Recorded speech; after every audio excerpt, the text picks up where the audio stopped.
Après la Ligue des Champions, la Ligue Europa ce soir, les amis, c'est l'occasion de profiter des opportunités de pronos sur BetClick. 100 € de bonus sur le premier pari s'il est perdant avec le code LEXCITY via le lien en description. Conditions pour jouer dans le bandeau jaune en bas de l'image.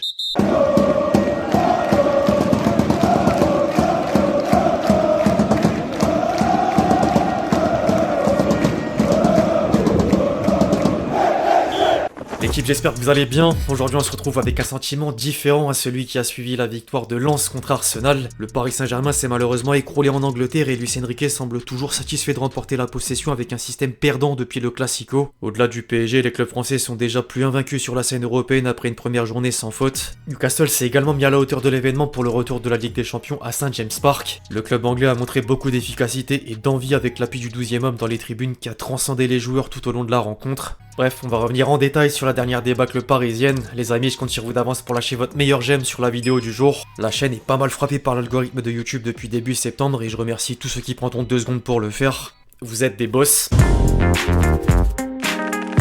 24 heures en arrière, Lens était encensé par la presse. Là, Paris subit les critiques avec des mots qui rappellent de mauvais souvenirs. Dominé tactiquement et dans l'engagement, le PSG a tout raté et l'équipe parle de désillusion avec la déception de Mbappé au premier plan. Le Kicks n'a presque rien apporté comme le quatuor offensif. Le Parisien préfère placarder le symbole des échecs du club de la capitale en la personne de Marquinhos et écrit que Paris a pris une grosse claque dans un encart. En parallèle, le ton est différent du côté de l'Angleterre. Les tabloïds anglais ont saisi l'occasion d'enchaîner les jeux de mots et taper sur le PSG à l'image du Mirror qui écrit que les Toons ont humilié le flop Mbappé. Le Times s'interroge avec dérision. Kylian qui Newcastle a détruit Paris dans une nuit de joie. Les Magpies ont vécu le moment de leur vie aux yeux du Star pendant que le Télégraphe utilise le terme de rêve en titre. Il faudra prendre une revanche lors du match retour au parc.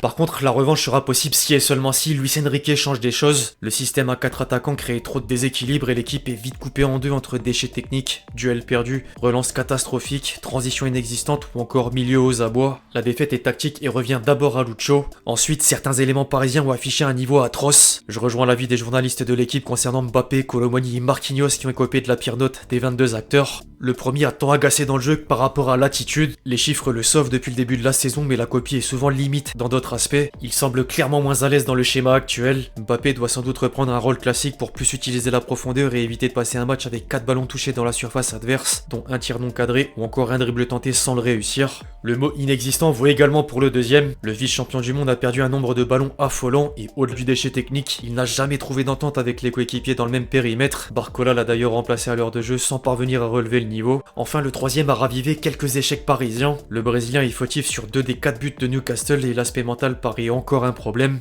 Le statut de capitaine commence déjà à poser des doutes. Maintenant, inutile de faire comprendre que Newcastle domine le rayon des points positifs. Le premier acteur majeur de la rencontre n'est autre qu'Almiron que l'UEFA a nommé homme du match. Il a inscrit le but de l'ouverture du score et n'a cessé de gêner la défense parisienne. Ensuite, on descend d'un secteur plus bas au milieu avec Guimarães. L'ancien lyonnais a rayonné dans l'entrejeu. Il s'est démarqué dans l'intensité avec des récupérations de balles et une qualité technique incroyable. La seule retenue que j'ai avec lui, c'est ce fameux coup sur Ugarte qui lui a valu un jaune. Tout le monde sait qu'une expulsion aurait changé l'issue du match. Au passage, est-ce qu'il méritait le carton rouge? Les amis, n'hésitez pas à me dire dans les commentaires. A noter qu'une autre action faisait débat sur le deuxième but. Le ballon avait frôlé la main d'Ugarte et touché celle du capitaine de Newcastle. 2 situations qui auraient poussé d'autres arbitres à prendre une décision différente. Enfin, je voulais mettre un point d'honneur sur Fabian Schär. Tous les secteurs de Newcastle sont récompensés, hormis le gardien. Le Suisse a répondu présent dans les tâches défensives et s'est même offert un but magistral de loin, en dehors de la surface à la 90e minute. Quoi qu'on dise, je pense que Newcastle méritait la victoire. En parlant de mérite, Ugarte le reconnaissait également en interview d'après-match. Je cite, Newcastle a été plus agressif, ils reviennent en Ligue des Champions, c'est nouveau pour eux. Je dis ça dans le bon sens, mais je pense qu'on aurait pu faire plus en termes d'attitude au niveau individuel. C'est aussi à eux que revient le mérite. Il faut pas oublier qu'on est deuxième de ce groupe et il faut continuer. Le Bulldog parisien plaçait également le curseur sur un autre aspect, la ferveur du St James Park. On aurait pu faire un meilleur match, mais la différence était trop grande entre ce qu'on voulait faire et ce qui s'est passé durant le match. Newcastle a très bien joué, a beaucoup pressé et s'est bien organisé. Ils étaient très forts chez eux. L'ambiance a toujours un impact, les supporters étaient forts. La différence de but reflète reflète pas le match. Alors je l'ai pas cité avant, mais Zaïre Emery était l'un des Parisiens les plus haut niveau sur le terrain et avait également les mots justes en dehors. C'est pas un match raté, mais on a fait beaucoup d'erreurs. Ils sont venus nous chercher haut, on le savait.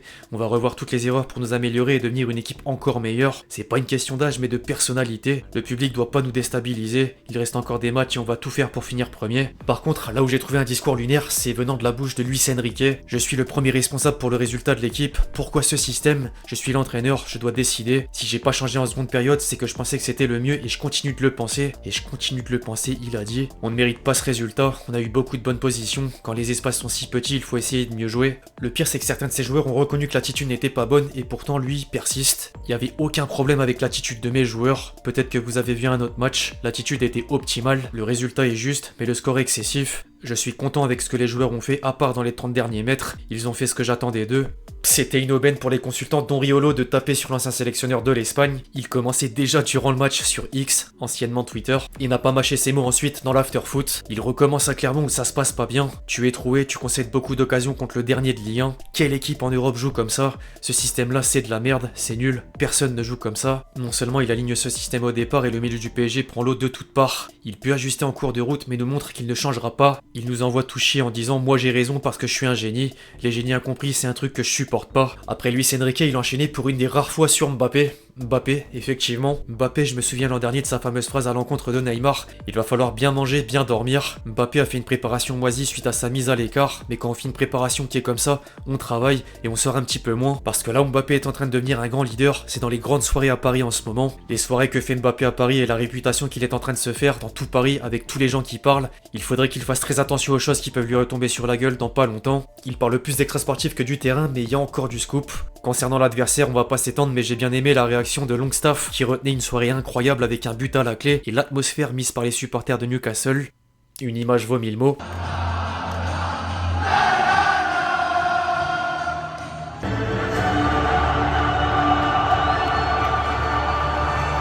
A noter que plus de 2000 supporters parisiens ont fait le déplacement en Angleterre et ont donné de la voix.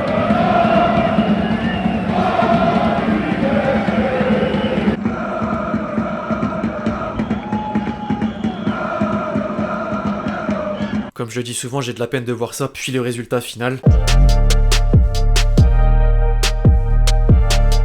Avant de clôturer la vidéo les amis, j'ai pas oublié de faire un petit détour sur X pour dégoter quelques pépites. Le PSG qui quitte la Ligue des Champions en novembre au lieu de février. L'arbitre de la CAN qui avait sifflé la fin du match à la 85e. Marquinhos dès qu'il arrive en Ligue des Champions. La giga boost dans son slip. Out of context football qui a fait une remarque intéressante. MDR. Mbappé, Dembélé, Ramos, Randall. L'attaque parisienne s'est vraiment montrée inexistante. Mbappé quand il a vu qu'il ne pouvait pas remettre la faute sur Messi et Neymar. Le screen me fume. Le projet Île-de-France de Mbappé. Qui de mieux que Neymar pour faire l'illustration. Ousmane Dembélé au Paris Saint-Germain.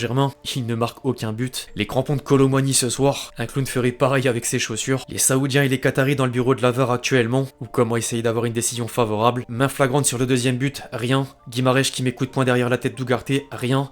Pas de rouge. La VAR pendant cette mi-temps, les mecs dans le camion ont tapé leur meilleur call-off. Enfin un dernier pour la route en guise de revanche. En tant que supporter marseillais, je me suis régalé. Le classique mais indétrônable. Bref, l'équipe c'est tout ce que j'avais à dire sur cette défaite du Paris Saint-Germain sur la pelouse de Newcastle. J'espère que la vidéo vous a plu, je compte sur vous si c'est le cas pour lâcher votre meilleur j'aime, comme d'habitude. N'hésitez pas à me dire dans les commentaires comment est-ce que vous sentez la suite pour le PSG. Puis d'ici là, on se retrouve très vite sur la chaîne pour de nouvelles vidéos, c'était Lexti.